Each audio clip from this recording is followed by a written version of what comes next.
ساتھ سنیں انشاءاللہ انشاءاللہ علم سے بیان ہوگا. آپ حضرات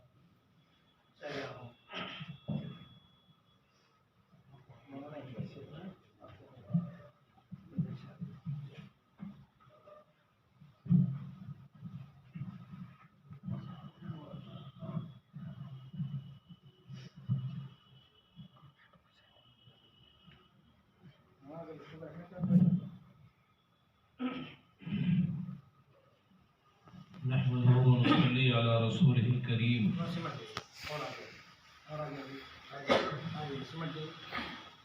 أما بعد أعوذ بالله من الشيطان الرجيم. بسم الله الرحمن الرحيم.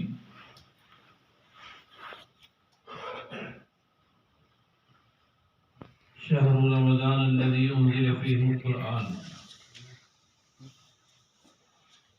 صدق الله العظيم.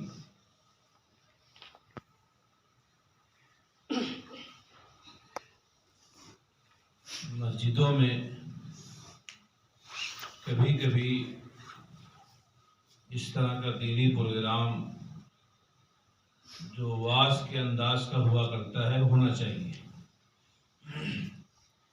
اس سے فائدہ بھی ہوتا ہے اور لوگوں میں عمل کا جذبہ بھی بیدار ہوتا ہے. لیکن چند چیزوں کی اصلاح کی جائے.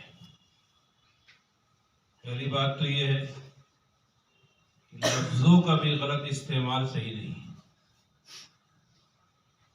اب اس پروگرام کا نام کانفرنس رکھنا، یہ بھی کسی بھی اردو داں سے پوچھیں گے آپ، میرے خیال میں وہ مکروہ تو ضرور سمجھے گا. اس کا اشتہار کسی نے یہاں وہاں بھیجا، ایک گروپ میں آیا، اس پہ تبصرہ ہو رہا تھا.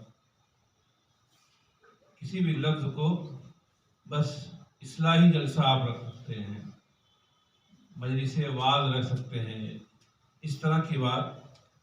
کانفرنس کا لفظ جو ہے بہت بڑا لفظ ہے. ہر چیز کو ہر جگہ نہیں فٹ کر دینا چاہیے. دوسری بات یہ ہے کہ مسجد کا جلسہ، مسجد میں جب بات کی جائے تو مختصر پروگرام رکھا جائے تاکہ سارے لوگ کی اپنی ضروریات ہوتی ہیں جائیں اپنا کھا پی کر کے اگر پھر دوبارہ عشاء کی نماز کے لیے تیار. بہرحال یہ چند گزارشات میں نے اس لیے کر دیا ہے تاکہ آئندہ اگر نظام بنایا جائے. ہمارے بہت ہی قریبی اور بہت بڑے عالم تھے حضرت مولانا اعجاز صاحب رحمۃ اللہ علیہ. مولانا کا معمول یہ تھا کہ عام بڑے جلسوں میں وہ جاتے نہیں آخر کے زمانے میں، اور کہتے تھے کہ مسجد کے وعظ کا جلسہ مجھے بہت پسند ہے. اس معنی کر کے کہ لوگ مختصر وقت کے لیے بیٹھتے ہیں اور عمل کرنے کی نیت سے سنتے ہیں، ورنہ شور ہنگامہ تو بہت ہوتا ہے. بہرحال آج کا جو یہ جلسہ رکھا گیا استقبال رمضان، یعنی رمضان المبارک کی آمد کے موقع پر ہم لوگوں کو تیاری کرنے کی ضرورت ہے. صرف استقبال کر کے اور خوشی منا کر کے پھر چلے جائیں، اس سے کوئی فائدہ ہونے والا نہیں ہے. ایسے 50 جلسے کر ڈالیں تب بھی اس سے کوئی اثر نہیں ہوگا. علامہ اقبال نے کہا ہے کہ کامیابی تو کام سے ہوگی، کامیابی تو کام سے ہوگی، نہ کہ حسن کلام سے ہوگی. اس لیے جتنے لوگ بیٹھے ہیں سب سے پہلے نیت کریں کہ انشاءاللہ ہم عمل کے ارادے سے سن رہے ہیں اور یہ کوشش کریں گے کہ اللہ تعالیٰ عمل کی توفیق عطا فرمائے. جب بندہ عمل کی نیت سے سنتا ہے تو معمولی بات، چھوٹا سا جلسہ، چھوٹا سا پروگرام وہ کارآمد ہو جاتا ہے. اور اگر عمل کی نیت سے نہ ہو تو بہت لمبے بھی شور ہنگامہ سے بھی کچھ ہونے والا نہیں.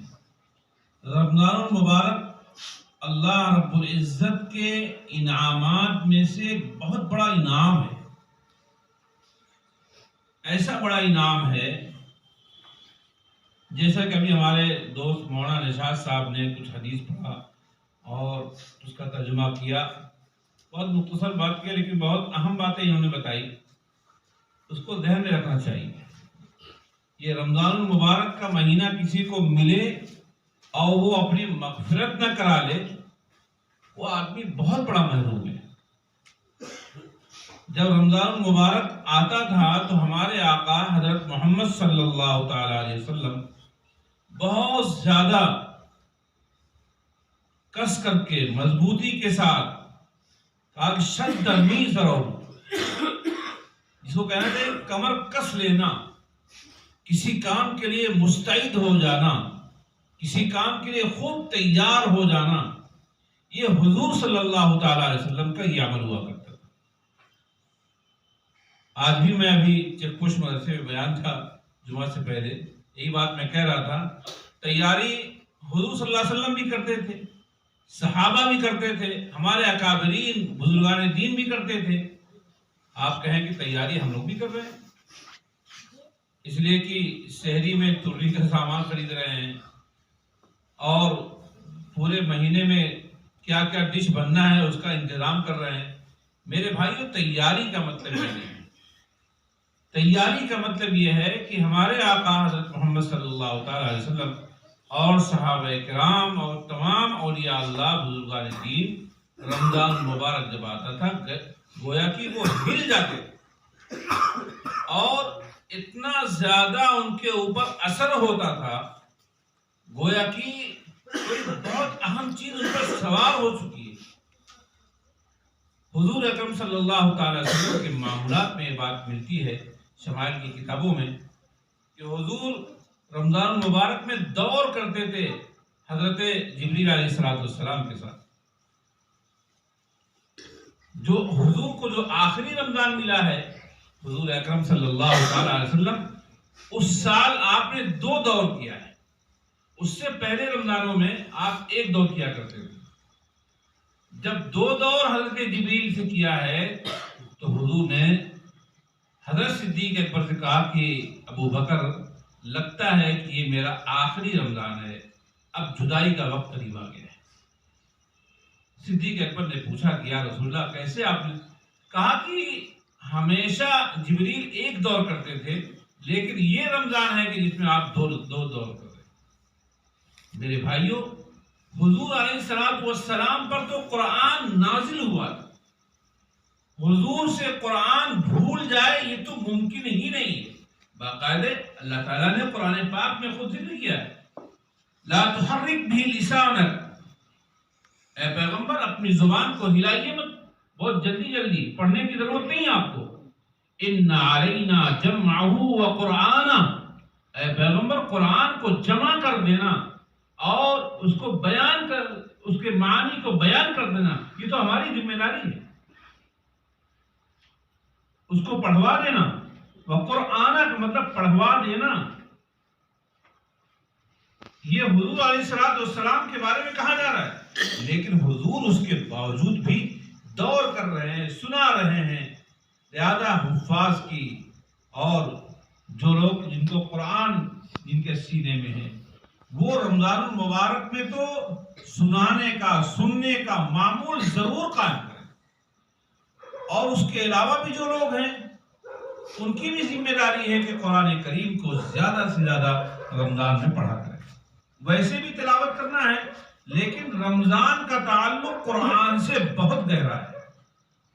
شہر رمضان الذی انزل فیہ القرآن انا انزلناہ فی لیلۃ القدر، یہ آیات بہت ساری آیات ہیں جو بتا رہی ہیں کہ رمضان المبارک سے قرآن کا تعلق کیا ہے، رمضان المبارک سے قرآن کا رشتہ کیا ہے۔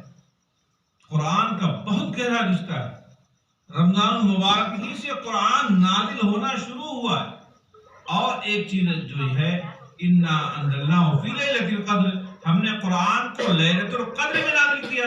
اب بسا اوقات جو لوگ علم رکھتے ہیں ان کو ایک اشکال ہوتا ہے کہ پورا قرآن تو حضور علیہ السلام کو 23 سال میں نازل کیا گیا، تو پھر لیلۃ القدر میں نازل کرنے کی کیا مطلب ہے؟ اس کے لیے کہا گیا قرآن کریم کا نزول 2 بار ہے، 2 مرتبہ۔ ایک تو قرآن کا نزول لوح محفوظ سے آسمانی دنیا پر، اور دوسرا اس کا نزول ہے آسمانی دنیا سے جناب رسول اللہ صلی اللہ تعالی وسلم کے قلب اطہر پر، جہاں قرآن میں کہا جاتا ہے کہ ہم نے لیلۃ القدر میں نازل کیا تو اس کا مطلب یہ ہے کہ قرآن کریم کو لوح محفوظ سے آسمان دنیا پہ جو نازل کیا گیا ہے وہ لیلۃ القدر میں نازل کیا گیا. اور جہاں یہ بات ہے باقی پورا 23 سال میں مختلف اوقات میں مختلف ٹکڑے نازل کیے گئے ہیں، یہ پورا قرآن 23 سال میں رسول اللہ صلی اللہ علیہ وسلم پر نازل کیا گیا. دیکھیے قرآن اور دیگر تمام کتابوں کے درمیان ایک بنیادی فرق ہے. وہ بنیادی فرق کیا ہے کہ اور ساری کتابیں اللہ تبارک و تعالیٰ نے ایک ساتھ دے دی. تورات ایک ساتھ پوری تورات دے دی، انجیل پوری ایک ساتھ دے دی گئی، زبور پوری ایک ساتھ دے دی گئی.